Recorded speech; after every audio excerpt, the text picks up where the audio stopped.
Before installing a new update on your X2 MR glasses, please make sure your glasses are above 40% battery.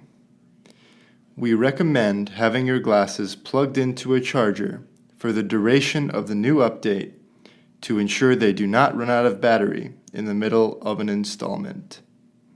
To install an over-the-air update, begin by clicking on My Applications to open your application library.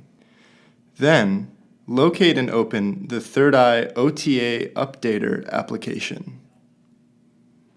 Once in the app, you can check to see if there is a new software update for your X2 MR glasses by clicking on the Check for Update button. If there is an update available, you can begin downloading the update by clicking Download Now. Once the over-the-air update is finished downloading, click the Install Now button. On a pop-up window, you will be asked to apply the update, which you can do by clicking OK.